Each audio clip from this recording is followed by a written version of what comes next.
நாளில் உங்களுக்கு முன்பதாக வந்து தேவனை ஆராதிக்கிறதுல நான் மிகுந்த மகிழ்ச்சி அடைகிறேன். ஏன் தெரியுமா? நாம் யாரை ஆராதிக்க போகிறோம்? இந்த வானத்தையும் பூமியும் படைத்த சேனைகளின் கர்த்தரை ஆராதிக்க போகிறோம்.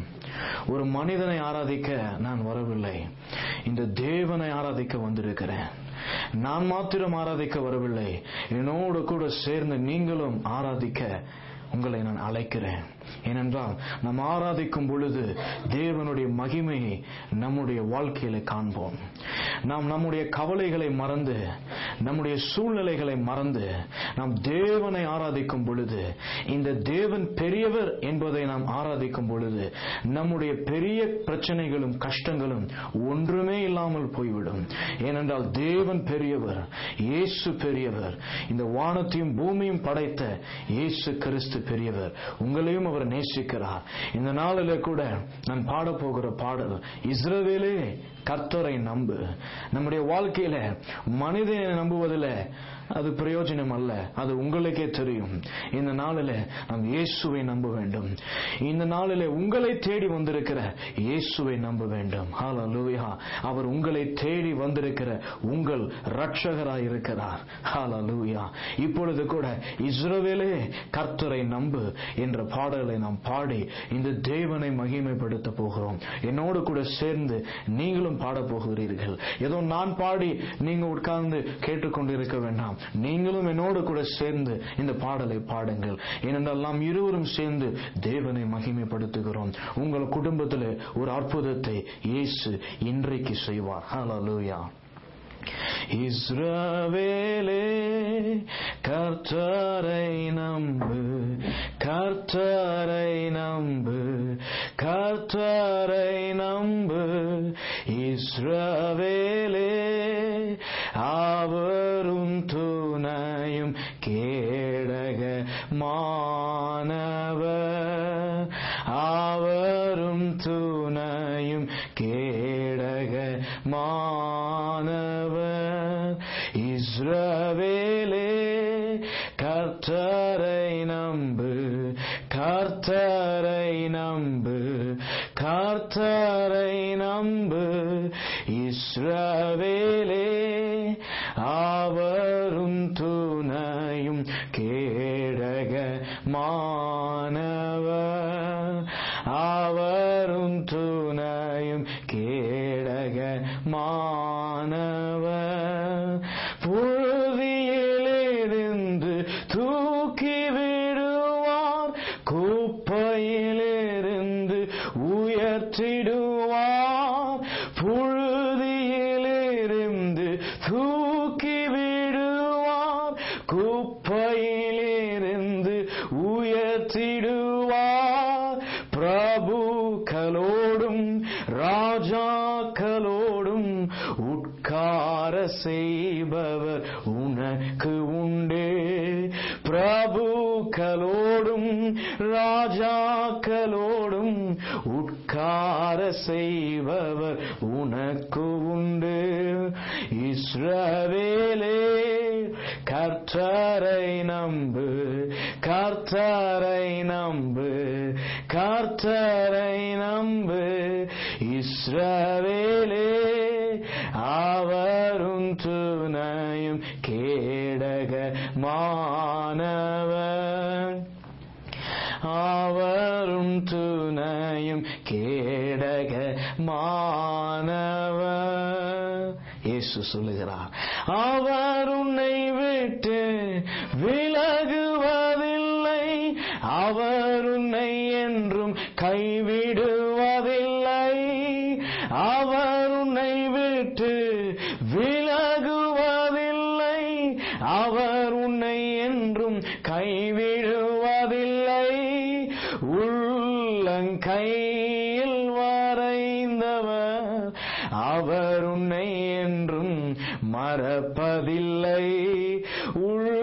உள்ளங்கையில் வரைந்தவர் அவர் உன்னை என்றும் மறப்பதில்லை. இஸ்ரவேலே நீ கர்த்தரை நம்பு, கர்த்தரை நம்பு, கர்த்தரை நம்பு.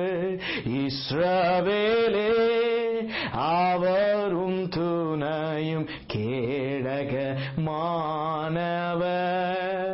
அவரும் துணையும் கேடகமானவர். ஆக்கினி மீது நீ நடக்கும் போதும், ஆறுகளை நீ கடக்கும் போதும், ஆக்கினி மீது நீ நடக்கும் போது, ஆறுகளை நீ கடக்கும் போதும், ஆக்கினி பற்றாது ஆறுகள் புரளாது ஆண்டவர் உன்னோடு இருப்பதாலே. ஆக்கினி பற்றாது ஆறுகள் புரளாது ஆண்டவர் உன்னோடு இருப்பதாலே. இஸ்ரவேலே கர்த்தரை நம்பு, கர்த்தரை நம்பு, கர்த்தரை நம்பு. இஸ்ரவேலே அவர் உன் துணையும் கேடகமானவர், அவர் உன் துணையும் கேடகமானவர். நாம் நினைக்கிறோம் இயேசு நம்மளை விட்டு விலகி இருக்கார் என்று. நம்முடைய சூழ்நிலை நிமித்தம் நாம் நினைக்கிறோம் இயேசு நம்மை விட்டு விலகி இருக்கார். இல்லை, அவருடைய வார்த்தை உண்மையுள்ளதா இருக்கிறது. அவருடைய வார்த்தை சொல்லுகிறது, வானமும் பூமியும் ஒளிந்து போகும், ஆனால் அவருடைய வார்த்தை என்றென்றைக்கும் இருக்கும். அந்த வார்த்தை உங்களுக்கு சொல்லுகிறது, நான் உன்னை விட்டு விலகுவதும் இல்லை, நான் உன்னை கைவிடுவதும் இல்லை என்று இயேசு சொல்லியிருக்கிறார். உங்கள் பிரச்சனை நிமித்தம் இயேசு விலகிவிட்டார் என்று நினையாதிருங்கள். அவர் சொன்னதுதான். அவர் சொன்னால் ஆகும், அவர் கட்டளையிட்டால் நிற்கும். இன்றைக்கு இந்த வார்த்தையை மறுபடியும் நான் பாட போகிறேன். என்னோடு கூட சேர்ந்து நீங்களும் பாட போகிறீங்க. கவலை பார்த்து கொண்டிருக்காதீங்க. அதற்கு தீர்வு கொடுக்கிற இயேசுவை நோக்கி பார்த்து, இந்த வார்த்தைகள் தான் தீர்வா இருக்கிறது. இந்த வார்த்தையே நாம் பாட போகிறோம். இந்த வார்த்தையே உங்களுடைய வாழ்க்கையில வெளிச்சத்தை கொடுக்க போகிறது. ஹல்லேலூயா.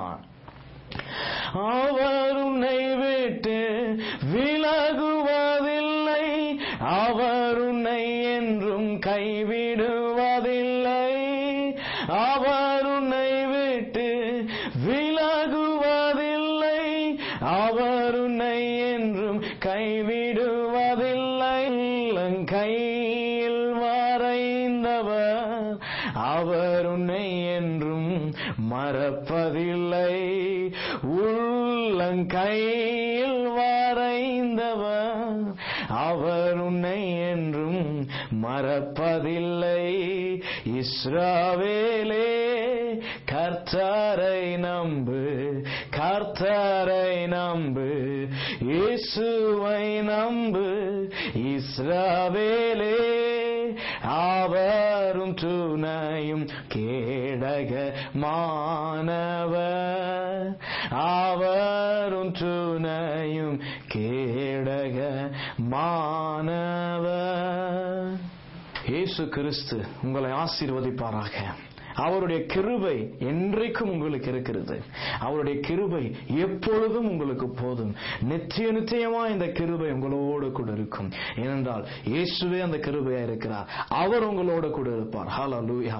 இந்த நாளில் இந்த பாடலை கேட்டுக்கொண்டு என்னோடு கூட சேர்ந்து நீங்கள் இந்த பாடலை பாடுகிறீர்கள். இப்பொழுது என்னுடைய சகோதரன் இந்த இடத்திலே வந்து தேவனுடைய வார்த்தையை உங்களிடத்தில் கொடுக்க போகிறார். இந்த வார்த்தை உங்கள் வாழ்க்கையில பிரகாசிக்கட்டும். இந்த வார்த்தை உங்களுடைய வாழ்க்கையில வெளிச்சமாகட்டும். இந்த வார்த்தை உங்களுக்கு விடுதலை ஆகட்டும். இயேசு சொல்லியிருக்கிறார் எரேமியா 1:8 நான் உன்னை விடுதலை ஆக்குவேன் என்று. எப்படி இயேசு விடுதலை ஆக்க முடியும்? இப்பொழுது என்னுடைய சகோதரன் கூட கடந்து வந்து இந்த வார்த்தையை உங்களுக்கு முன்பதாய் கொடுக்கும் பொழுது அந்த வார்த்தை உங்களை விடுதலை ஆக்கும். உங்கள் குடும்பத்தில் இருக்கிற சூழ்நிலைகளை அது மாற்றி போடும். அந்த வார்த்தை எல்லாவற்றையும் செய்யும். அதுதான் கிருபை, அதுதான் இயேசு கிறிஸ்து. இன்றைக்கு உங்களோடு கூட என்னுடைய சகோதரனே உங்கள் மத்தியில் இந்த வார்த்தையை கொடுக்கும்படிக்கு நான் முன்பதாய் அழைக்கிறேன். ஆமென். ஹல்லேலூயா. ஸ்தோத்திரம் ஆண்டவரே, ஸ்தோத்திரம். இந்த வேளையில கூட என்னை பார்த்து கொண்டிருக்கிற ஒவ்வொருவரையும், என்னை கேட்டுக் கொண்டிருக்கிற ஒவ்வொருவரையும் பார்த்து இந்த வேளையில ஒரு காரியத்தை நான் சொல்லட்டும். இயேசு கிறிஸ்து உன்னை நேசிக்கிறார். நீ எந்த சூழ்நிலையில் இருந்தாலும் ஒரு வார்த்தை உனக்கு நேராய் கடந்து வந்து கொண்டிருக்கிறது. அது தேவனிடத்திலிருந்து வந்து கொண்டிருக்கிறது. அந்த வார்த்தை இயேசு உன்னை நேசிக்கிறான். இந்த வேளையில கூட நீ வேதனையோடு வருத்தத்தோடு காந்து கொண்டிருக்கலாம். ஆனால் உன்னை பார்த்து தேவன் சொல்லுகிறதான வார்த்தை, my daughter, my son, I love you, I love you, I love you. இயேசு உன்னை நேசிக்கிறார். அன்பு சகோதரனே, உதிரற்ற சூழ்நிலையிலே நீ மாண்டு கொண்டிருந்தாலும், நீ கலங்கிக் கொண்டிருந்தாலும், தேவனை பார்த்து சொல்லுகிறதான வார்த்தை, என் மகனே, மகளே, நான் உன்னை நேசிக்கிறேன். ஹல்லேலூயா. இந்த நாளில் கூட உன்னை பார்த்து தேவன் சொல்லுகிற வார்த்தை, நான் உன்னை நேசிக்கிறேன். இந்த நாளில் கூட ஒரு காரியத்தை சொல்லட்டும். இந்த உலகத்தில் அநேக அதிகாரிகள் நம்மை நேசிப்பார்கள் என்றால் அவர்கள் கண்களிலே தயவு கிடைக்கும். ஆனால் இந்த உலகத்தை படைத்த, அந்த சராசரங்களை படைத்த இயேசு கிறிஸ்து உன்னை நேசிக்கிறார் என்று சொன்னால் உன் வாழ்க்கை மீட்கப்படும். உன் வாழ்க்கையிலே ஜெயம் வரும். உன் வாழ்க்கையிலே சந்தோஷம் வரும். ஹல்லேலூயா. இந்த நாளிலே நீங்கள் எந்த சூழ்நிலை அமர்ந்து கொண்டிருந்தாலும் சில நிமிடங்கள் இதற்கு முன்பதாய் அமர்ந்து கொண்டிருங்க. உங்கள் வாழ்க்கை மறுரூபமாக்கப்படும், உன் வாழ்க்கை புதிதாக்கப்படும் என்று தேவன் சொல்லுகிறார். ஹல்லேலூயா. எல்லோரும் கண்களை மூடிக்கொண்டு ஒரே ஒரு சிறிய சரணம். இந்த வேதத்திலே ஒரு வசனம் உண்டு.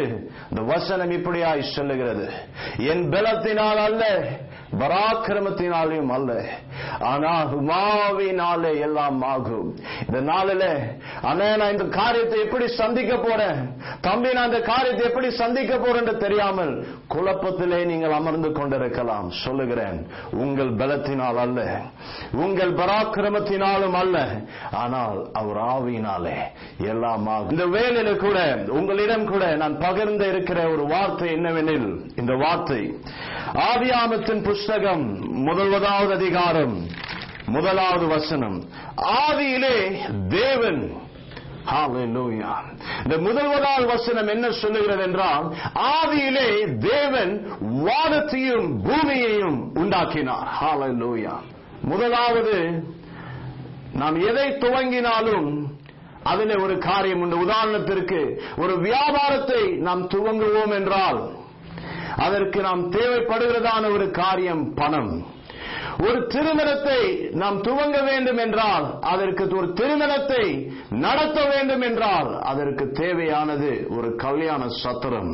அப்படியாக இந்த தேவன் இந்த உலகத்தை படைப்பதற்கு அவர் ஒரு காரியம் தேவை என்று எண்ணி கொண்டார். ஹல்லேலூயா. அந்த காரியத்தை கொண்டுதான் வேதம் சொல்லுகிறது, அவர் வானத்தையும் பூமியையும் உண்டாக்கினார். ஹல்லேலூயா. இந்த நாளிலே கூட நீங்கள் தேவன் எதை கொண்டு இந்த உலகத்தை, பூமியை உண்டாக்கினார் என்பதை நீங்கள் அறிய வேண்டும். ஹல்லேலூயா. பார்ப்போம். யோவானின் புஸ்தகம் 1 அதிகாரம் 1 வசனம். 1 அதிகாரம் 1 வசனம். ஆதியிலே அந்த வார்த்தை தேவனிடத்தில் இருந்தது, அந்த வார்த்தையே தேவனாய் இருந்தது. ஹல்லேலூயா. இந்த இடத்துல யோவான் என்ற இயேசுவினுடைய சீஷன் சொல்லுகிற காரியம், தேவனிடத்தில் என்ன இருக்கிறது என்று சொல்லி ஒரு சீஷன் சொல்லுகிறார். என்ன சொல்லுகிறார் என்றால், ஆதியிலே நம் தேவனிடத்திலே வார்த்தை இருந்ததாம், அந்த வார்த்தை தேவனிடம் இருந்ததாம், அந்த வார்த்தையே தேவனாய் இருந்ததாம். ஹல்லேலூயா. இங்க பாருங்க, நம் வாழ்க்கையிலே அநேக முறையில நாம் ஒரு வாழ்க்கையை துவங்கும் பொழுது, ஒரு வியாபாரத்தை துவங்கும் பொழுது, எதை துவங்கினாலும் நாம் பார்க்கிற காரியம் பணத்தை காண்கிறோம். இன்னொரு காரியம், யாரிடமாவது ஒரு இரக்கம் பெற மாட்டோமோ என்று சொல்லி நினைப்போம். ஆனால் தேவன் இந்த அண்ட சராசரங்களை படைத்த பொழுது அவர் கண்ட ஒரு காரியம், அவர் வைத்துக் கொண்ட ஒரு காரியம், அவர் உபயோகித்த ஒரு காரியம் வார்த்தை. ஹல்லேலூயா. இந்த வார்த்தையை கொண்டுதான் தேவன் வானத்தையும் பூமியையும் உண்டாக்கினார். ஹல்லேலூயா. நாம் பார்க்க வேண்டும் ஒரு காரியம், இந்த வார்த்தை என்பது என்ன, இந்த வார்த்தை யாரை குறிக்கிறது, இந்த வார்த்தை யாரை பற்றி பேசுகிறது பார்ப்போம். யோவானின் புஸ்தகம் 1வது அதிகாரம் 14வது வசனம். அந்த வார்த்தை மாமிசமானது, அந்த மாமிசமானது நம் மத்தியிலே